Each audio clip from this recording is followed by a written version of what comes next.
Hey, what's going on, card collectors? Ken with Ken's Cardboard, and hope you're having a great day. It's Father's Day. I enjoyed my day. Got to go on a bike ride, hang out with my wife and my son, and watch a little disc golf, and playing some pinball in the background back there with my son. Good times. Finally stopped raining here in Colorado. Good thing the Rockies were on the road, even though they got slaughtered today by the Braves. I think they got swept by the Braves this week. Not too good, but no worries. Today I'm gonna have to do a little video about a card brand that's been around for a while and is still around, but maybe some of you aren't aware of it. It's called eTopps. Back in 2000, Topps came out with their investment version of cards, and it was an online thing where you could trade them between users without collecting them. You could also get them sent to you physically, and there was a certain short period of time where you could get the cards. They're kind of similar to like Topps now, except they were a refractor type card, and they made just a limited amount of, they didn't make one for every card, but for every player. But it was an opportunity, I think, for Topps to look at, to get people into investing in cards instead of just collecting cards. So back in the day, I thought that was a good opportunity for cards for investment. And I think I purchased like, I don't know, 20 or so different cards. I was talking to my wife and she goes, "Oh yeah, I still remember when you did that."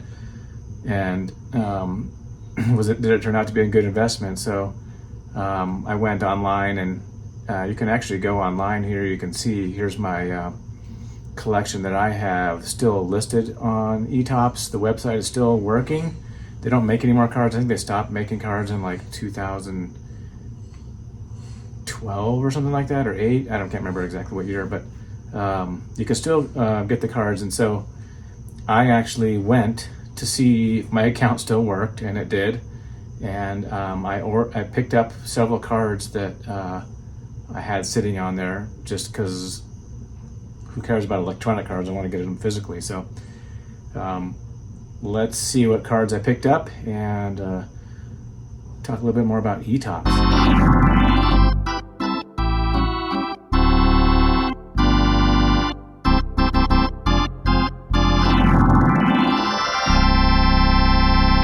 Okay, we're back.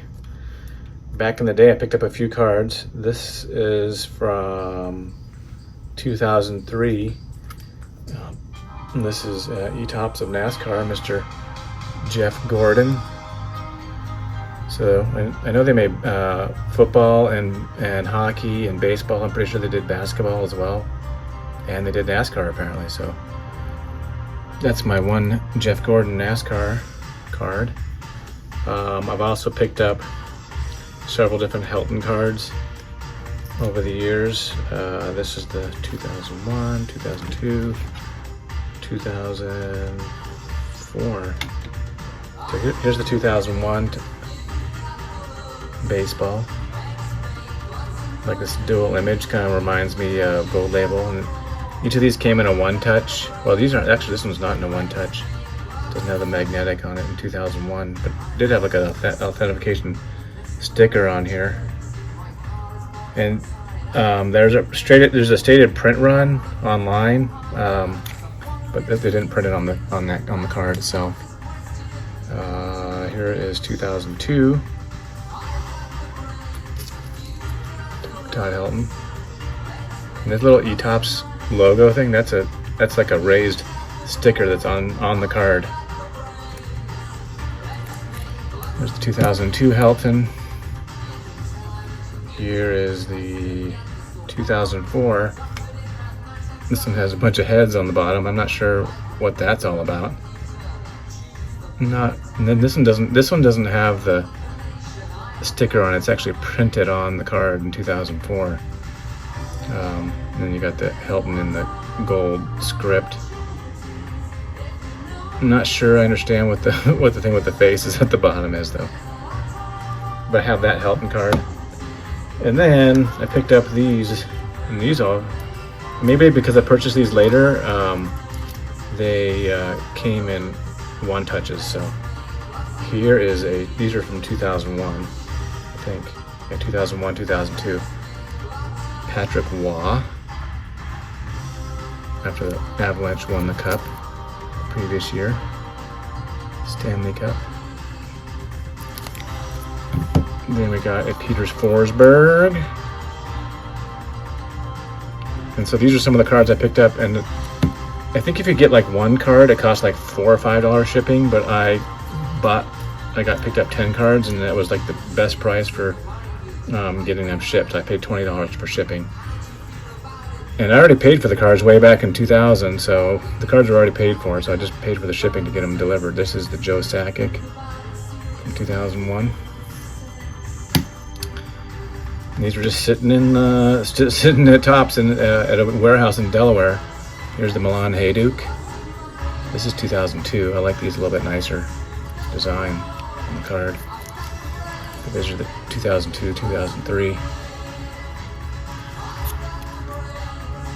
And I opened up every one of these things because the stickers were coming off, and they were like this, up, and then the card was this way with the one-touch magnetic at the bottom. So I switched them around and took a microfiber cloth and cleaned all the fingerprints off the cards and whatever else was on there. So here we got the Teemu Selanne card.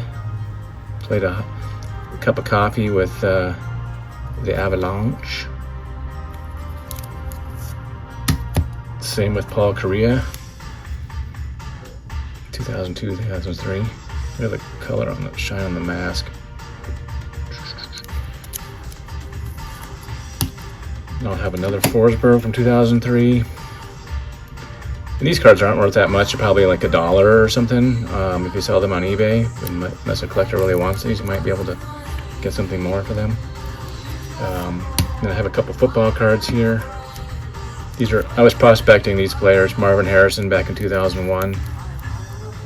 I think it was his like second season, maybe. No, third season. Oh, that's the fourth season. But I thought Harrison was a great player. He was. He ended up being in the Hall of Fame. And then I picked up a Chris Chambers. I liked the Dolphins back then. Chris Chambers. This is his rookie card. He had a decent career. And then the best card I picked up back in 2001, some kid named Tom Brady. So I'm planning to send this in to get graded, but not sure. Definitely don't think it'll get a 10 because there's some like surface marks, I think, on this card. Printing defects. But we'll see what it gets. I think for a 10, I think this is probably going for close to $500, but I don't know what a 9 would fetch, maybe $100. But we'll see what it gets when we send it in. So there's the eTopps. You can find those on eBay. There's people I'm sure who still have collections, even though they print run like I showed you, like the back of this Helton. It shows, oh, not this one. It shows the print run here of 1,998. I'm sure not all of these were, picked up by collectors, and they're probably still sitting in Delaware on counts that, whoops, bumped the camera there, on counts that are delinquent, who knows what. But so there's definitely less of these out there. They're really, pretty shiny cards. I guess it didn't really work out for the eTopps because Topps abandoned that after a while. Now they do their digital Topps bunt.